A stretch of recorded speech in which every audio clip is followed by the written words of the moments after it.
Hello दोस्तों, welcome to रंकायन academy. मैं हूं प्रशांत पूजन और हम पढ़ रहे हैं ग्राम समाज एवं विकास। जैसा कि आपको पता ही है कि चैप्टर नंबर 6 उत्तर प्रदेश में ग्रामीण विकास एवं सामान्य जानकारी हम लोग यहां पर कंप्लीट कर रहे हैं। उसी संदर्भ में हमने एक लेक्चर कंप्लीट कर लिया है, तो आज हम इसका उत्तर प्रदेश में सामान्य जानकारी का सेकेंड लेक्चर स्टार्ट करने वाले हैं। ठीक है ना।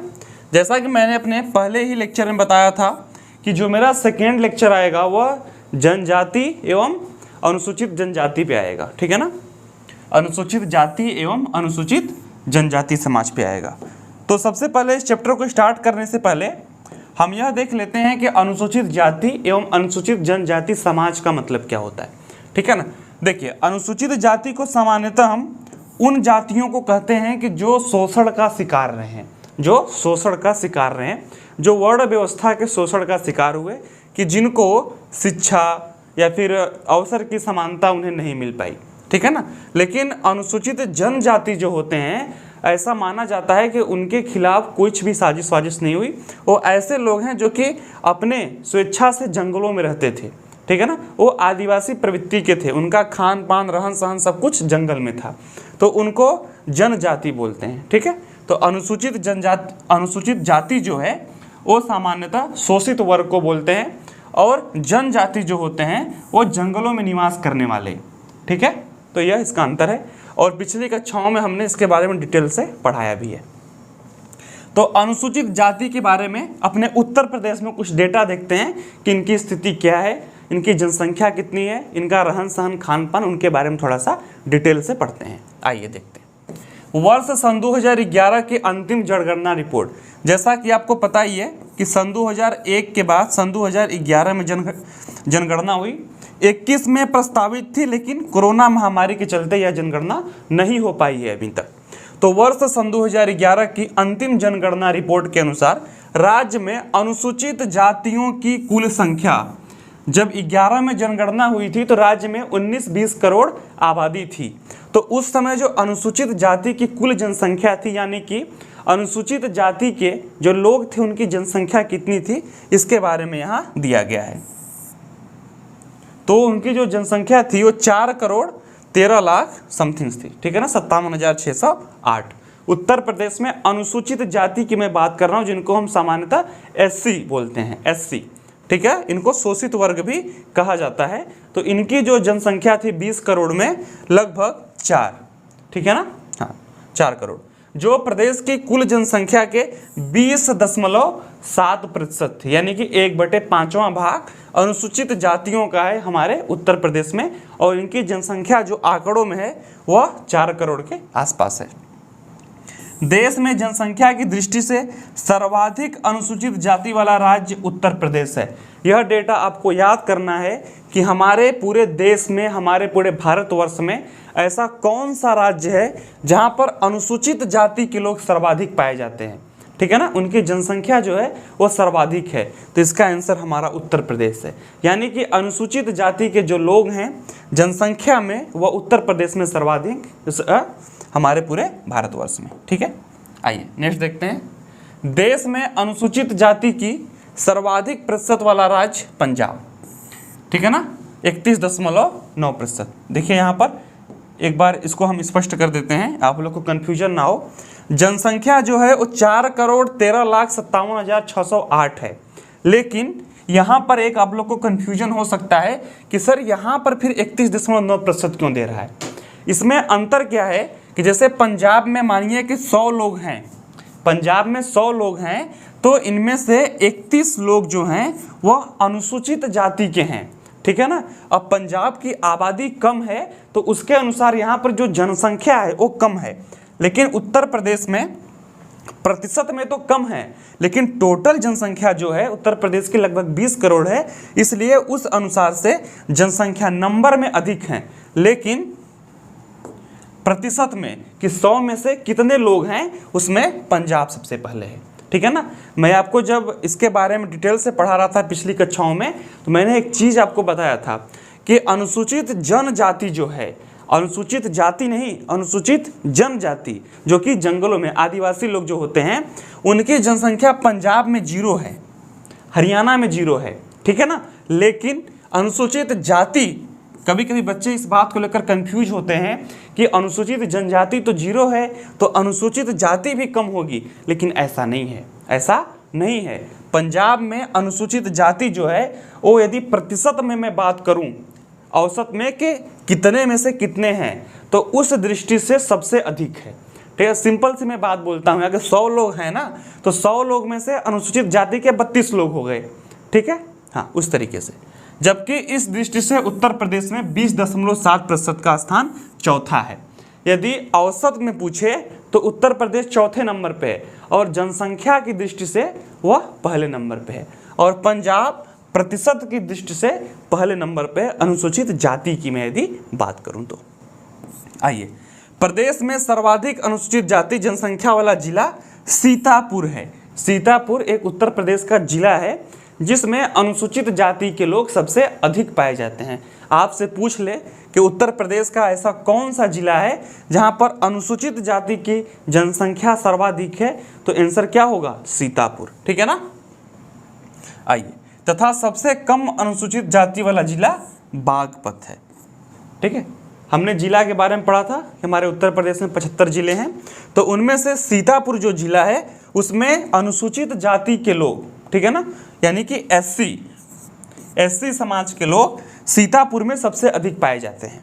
और अनुसूचित जाति वाला जो जिला है यानी कि सबसे कम अनुसूचित जाति के लोग बागपत में पाए जाते हैं। तो सीतापुर और बागपत आपको याद रखना है कि सीतापुर में सर्वाधिक अनुसूचित जाति के लोग पाए जाते हैं और बागपत में सबसे कम।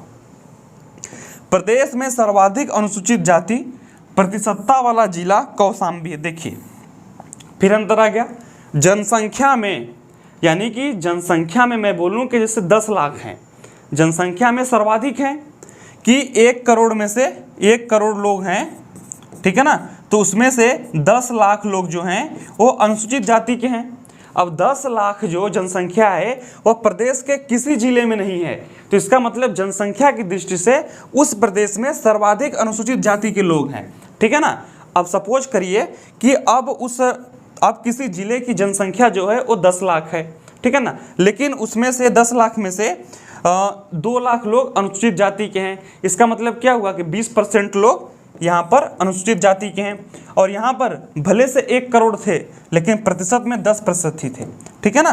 तो जब भी प्रतिशत वाला पूछे तो उसका डेटा अलग होता है, जैसा कि हमने पंजाब में देखा था।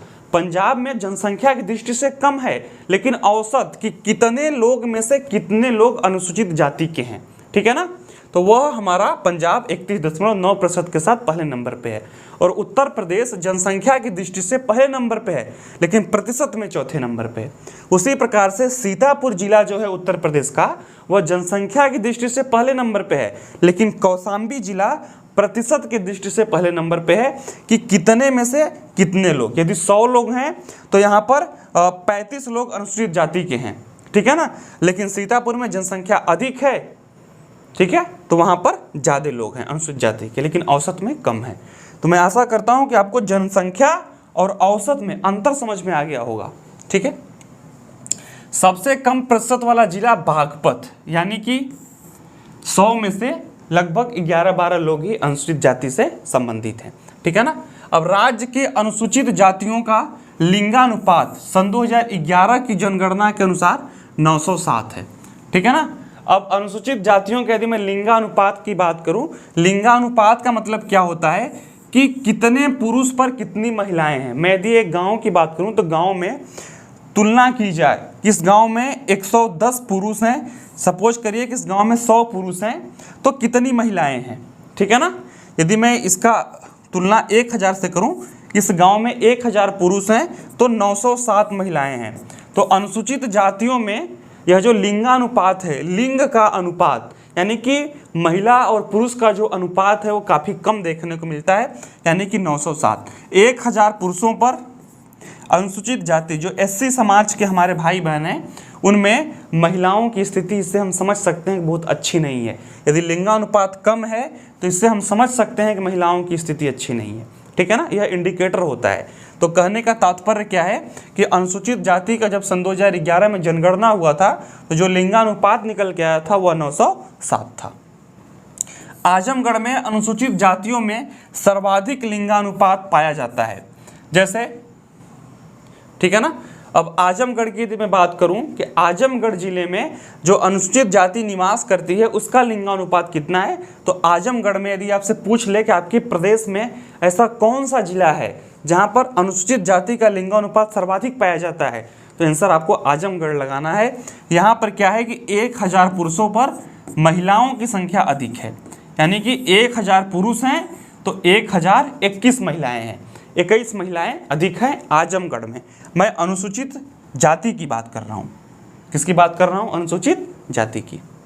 उत्तर प्रदेश का जनजाति समाज, अभी तक हमने अनुसूचित जाति की बात की, जो शोषित समाज जिसे हम कहते हैं, जिसे हम SC कहते हैं, S और C यानी कि शेड्यूल कास्ट। अब हम बात करते हैं जनजाति समाज की, कि ये सामान्यतः जंगलों में रहते हैं, इनका खान पान रहन सहन जंगल वाला ही होता है, इन्हें हम ST कहते हैं यानी कि शेड्यूल ट्राइब्स। ठीक है ना, शेड्यूल मतलब होता है कि एक अनुच्छेद है, एक सूची है, उस सूची में कुछ जातियों को रखा गया है, इसलिए उन्हें ST बोलते हैं। और जातियां कौन सी है? ट्राइब्स। ठीक है ना, जो जंगलों में विचरण करती हैं। शेड्यूल मतलब सूची और ट्राइब्स मतलब जो कि जंगलों में अपना विचरण करते हैं, रहन सहन खान पान उनका जंगल टाइप का है। तो जिन जातियों को ऐसी घुमक्कड़ जो जातियां थी, जो ट्राइब्स प्रकार की जातियां थी, उनको जिस सूची में रखा गया तो उनको शेड्यूल ट्राइब्स बोला गया, साथ में SC उसको साथ में ST बोला गया। ठीक है, अब बात करते हैं मानव संरचना। वैज्ञानिकों का मानना है कि भारत में आने वाली सबसे पहली प्रजाति निग्रो थी तथा भारत आने वाला सबसे अंतिम प्रजाति नार्डिक थी। देखो, वैज्ञानिक अपना खोज करते रहते हैं। यह बात सिंधु घाटी सभ्यता के पहले की है, यानी कि पूरा पाषाण काल की बात है। ठीक है ना, लगभग 7-8 हजार साल से भी पहले की बात है, जब मानव का उद्विकास हुआ, जब मानव अफ्रीका से एशिया में आया, जब हमारे भारत में आया। ठीक है ना, ये तब की बात है कि सबसे पहले कौन सी प्रजाति भारत में आई? अनुसूचित जनजाति की। अनुसूचित जनजाति की जो प्रजाति सबसे पहले भारत में, देखिए जो भी हमारे पास एविडेंस है, डेटा है, हम उन्हीं की बात करते हैं। तो आने वाली सबसे पहली प्रजाति निग्रो थी, आप लोग इसको याद कर सकते हैं। अब तो खैर जनजातियों का आना जाना अब तो बहुत वर्षों से बंद हो गया है। तो सबसे अंतिम में, यानी कि यदि मैं बोलूँ कि सबसे लेटेस्ट, यह भी हजारों साल पहले की बात है, लेकिन सबसे अंतिम में जो जाति आई उसका नाम है नार्डिक। निग्रो सबसे पहले और नार्डिक सबसे बाद में, जो जनजाति भारत में प्रवेश की। ठीक है, भारतीय प्रजातियों का सर्वप्रथम वर्गीकरण सर हर्बर्ट रिजले, यानी कि जनजातियों का वर्गीकरण कि इनको एक समूह में रखा गया, इन जनजातियों को एक समूह में रखा गया कि ये सब जनजाति कैटेगरी के लोग हैं, वह सबसे पहले कौन किया था? अंग्रेज अधिकारी सर हर्बर्ट रिजले ने वर्ष 1901 की भारतीय जनगणना में किया था। देखिए 1901, सन 2001, 2011, 10 साल पे ऐसी होती है। तो अनुसूचित जातियों को एक अलग सूची में रखा था। सबसे पहले 1901 में उनका नाम क्या था? सर हर्बर्ट रिजले साहब। ठीक है, परंतु इसे अमान्य वर्गीकरण मान दिया गया।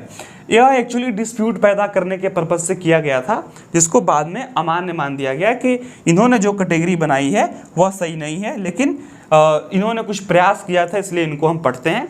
समय क्या है इनका? 1901, सर हर्बर्ट रिजले। ठीक है, आप लोग इनका नाम याद कर सकते हैं।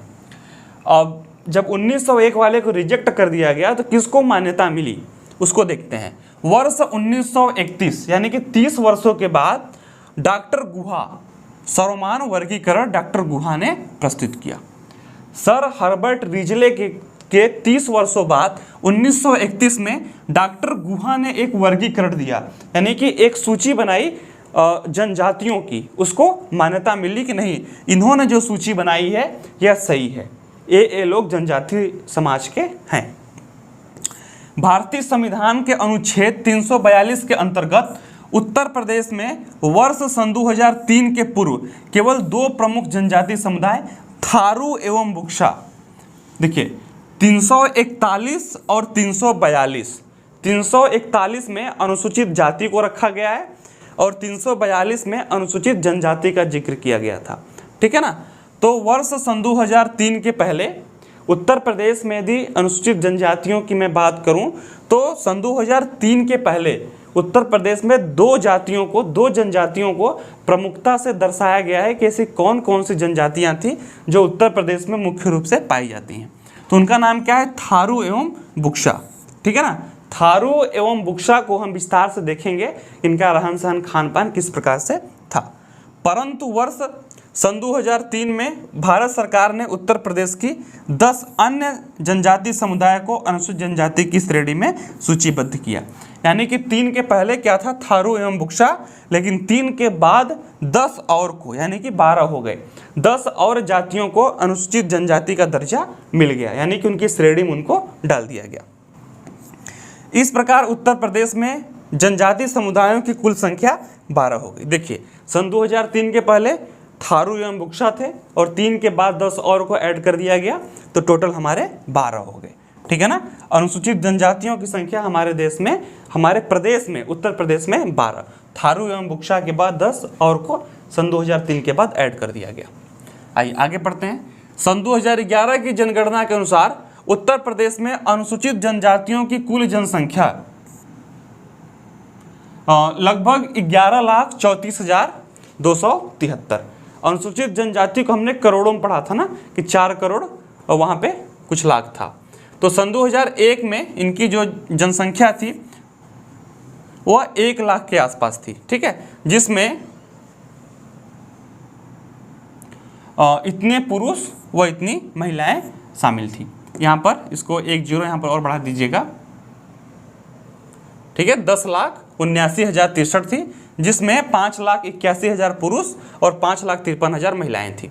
ठीक है, यह यहाँ पर डेटा है, कोई खास इंपॉर्टेंट नहीं है ये सब। आइए बात करते हैं प्रमुख जनजातियों का वितरण। जैसे कि हमने देखा था ना कि थारू और बुक्शा, यहाँ पर आप लोग को यदि डाउट आ रहा हो तो एक बार फिर से देख लीजिए कि सन 2011 की जनगणना में अनुसूचित जनजातियों की जो जनसंख्या उत्तर प्रदेश में बताई गई थी वह 11,34,273 थी। सन 2001 में 10,79,063, यानी कि जनसंख्या इनकी काफ़ी कम बढ़ी है, औरों की तुलना में काफ़ी कम बढ़ी है, जिनमें 5,81,000 और 83 पुरुष और 5,53,019 महिलाएं शामिल हैं। ठीक है, अब कुछ उत्तर प्रदेश के प्रमुख जनजातियों को हम विस्तार से पढ़ते हैं, जैसे कि थारू हो गई, बुक्शा हो गई, इन सब के बारे में विस्तार से पढ़ते हैं। आइए थारू की बात करें तो यह जो मुख्यतः गोरखपुर के तराई क्षेत्र में निवास करती हैं। यह जनजाति कुशीनगर और महाराजगंज में भी पाई जाती हैं और लखीमपुर खीरी जिले के उत्तरी भाग में भी पाई जाती हैं। तो यह जो थारू जनजाति है यह हमारे उत्तर प्रदेश के कौन कौन से जिले में पाई जाती हैं उसका यहाँ पर विस्तार से वर्णन है। ठीक है ना, और थारुओं में विधवा विवाह होता है उसकी भी प्रथा है। इस विवाह में जो भोज दिया जाता है उसको लठ भरवा भोज कहा जाता है। थारू जनजाति में जो विधवा विवाह से कोई किसी का पति मर गया तो उस लड़की का जब विवाह होता है तो उसके विवाह में जो भोज दिया जाता है उसको लठ भरवा भोज कहा जाता है। यह प्रश्न पूछा गया है कि थारू जनजाति में विधवा विवाह में किस प्रकार का भोज दिया जाता है, तो लठ भरवा। देखिए मैं आपको बता दूं कि कल्चरल एस्पेक्ट जो होते हैं, जो कल्चरल टाइप के जो क्वेश्चन होते हैं उससे एग्जाम लेने वालों को हमेशा प्यार रहता है। जो परीक्षा हमारा जो भी हमारे पेपर्स आते हैं तो उससे कल्चरल एक्टिविटी से खूब सारे क्वेश्चन पूछते हैं। ठीक है, थारू जनजाति के लड़के लड़कियों को शिक्षा प्रदान करने के लिए लखीमपुर जिले में एक महाविद्यालय स्थापित किया गया। जैसा कि आपने देखा ना, लखीमपुर जिले के आसपास यह जनजाति पाई जाती है। तो इस जनजाति के लिए यानी कि इनकी शिक्षा को प्रोत्साहन देने के लिए, इनको छूट देने के पर्पज से एक लखीमपुर खीरी जिले में एक महाविद्यालय स्थापित किया गया। ठीक, थारुओं का भोजन मुख्य रूप से चावल है। इसके अलावा एक मछली, दाल, दूध, दही तथा जंगल से आखेट किए जंतुओं का मांस भी खाते हैं। ठीक है ना, जो इनका मुख्य रूप से भोजन है वो क्या है? चावल है, दाल है, और जंगल में जो आखेट करते हैं, जो शिकार करते हैं, उनसे भी अपना भोजन ग्रहण करते हैं। इनके भोजन का देखिए, थारू जनजाति जो होती है इनमें एक बड़ी फिक्स चीज़ होती है कि इनके भोजन करने का जो समय फिक्स रहता है कि सुबह, दोपहर, शाम कब खाना खाना है। तो समयानुसार उनके अलग अलग नाम हैं। जैसे कलेवा सुबह का भोजन, जब सुबह का भोजन खाते हैं तो कलेवा बोलते हैं। मिछनी दोपहर का भोजन और बेरी शाम का भोजन। यह खैर इंपॉर्टेंट नहीं है, बस लखीमपुर खीरी जिले में इनके लिए एक विश्वविद्यालय की स्थापना हुई है, यह इंपॉर्टेंट है। और विधवा विवाह में किस प्रकार का भोज दिया जाता है, यह भी इंपॉर्टेंट है। अब बात करते हैं बुक्सा, ठीक है ना। यह राज्य के बिजनौर जिले में छोटी मोटी ग्रामीण बस्तियों में निवास करती है। इन्हें भोक्सा भी कहा जाता है, यानी कि बुक्सा को भोक्सा भी कहा जाता है। विलियम क्रुक इन्हें राजपूतों का वंशज भी मानते हैं। बुक्सा जनजाति के लोग को विलियम क्रुक जो अंग्रेजों का अफसर था, इन्हें राजपूतों का वंशज भी मानता है। धर्म का पारंपरिक रूप इनका हिंदू धर्म है। ये शक्ति के प्रतीक के रूप में पीपल के वृक्ष की पूजा करते हैं। इनकी भाषा हिंदी एवं कुमाऊनी का सम्मिश्रण है। जो कुमाऊनी लोकल भाषा है और हिंदी का सम्मिश्रण बोलते हैं, ठीक है। और ये हिंदी जो हिंदू धर्म है इसको ये मानते हैं, और विलियम क्रुक ने इन्हें राजपूतों का वंशज भी माना है। स्त्रियां पहले रंगीन छींटदार लहंगा और चोली पहनती थी, लेकिन अब वो साड़ी वाड़ी भी पहनने लगी हैं, जो सामान्यतः सभी लोग पहनते हैं। अब बात करते हैं महीगीर। यह जनजाति मुख्यतः बिजनौर के नजीबाबाद क्षेत्र में निवास करती है। इसके बारे में आप लोग पढ़ सकते हैं कि ये और कहाँ कहाँ पाए जाते हैं, किस प्रकार से इनका कार्य होता है, एक खाने में क्या प्रयोग करते हैं, ठीक है ना। इनमें शिक्षा का प्रसार काफ़ी कम हुआ है। देखिए, जो कोई भी जनजाति हो उनमें सामान्यतः शिक्षा का प्रसार कम ही हुआ है। खरवार ये राज्य में मिर्जापुर तथा सोनभद्र जिले में निवास करते हैं। इनका मूल क्षेत्र झारखंड का पलामू एवं 18 हजारी क्षेत्र है। जो खरवार जनजाति है यह सामान्यतः मिर्जापुर और सोनभद्र जो दक्षिण क्षेत्र है उत्तर प्रदेश का, वहाँ पर पाए जाते हैं। लेकिन इनका जो मूल क्षेत्र था वह झारखंड था, यह झारखंड से आए हुए हैं। ये मुख्यतः गेहूं एवं चावल का प्रयोग भोजन में करते हैं। खरवार जनजाति मुख्यतः हिंदू धर्म के रीति रिवाज का पालन करते हैं। ये लोग त्योहारों के अवसर पर कर्मा का आयोजन करते हैं, ठीक है ना। अब ऐसा कोई विशेष नहीं है, ठीक है, लेकिन आप लोग इसको देख सकते हैं। इनकी स्त्रियां साड़ी पहनती हैं। इनके आभूषण में हैकल, बाजूबंद, हसुली, बरेखा, कड़ा, नथनी, गुड़िया व मूंगे की माला आदि मुख्यतः है। तो दोस्तों, आप लोगों ने देख लिया कि हमने अपने दूसरे लेक्चर में जनजाति से संबंधित सारे क्वेश्चन को कर लिया, अनुसूचित जाति और जनजाति। मैं आशा करता हूं कि आपको समझ में आ गया होगा। अब इसके बाद जो हमारा लेक्चर आएगा वह उत्तर प्रदेश की योजनाओं से संबंधित आएगा, ठीक है ना। कि उत्तर प्रदेश में कौन कौन सी योजनाएं रही, कौन कौन से विद्यालय विश्वविद्यालय कहाँ पर खोले गए हैं। तो आशा करता हूँ कि आपको समझ में आ गया होगा। तो मिलते हैं नेक्स्ट वीडियो में, तब तक के लिए धन्यवाद।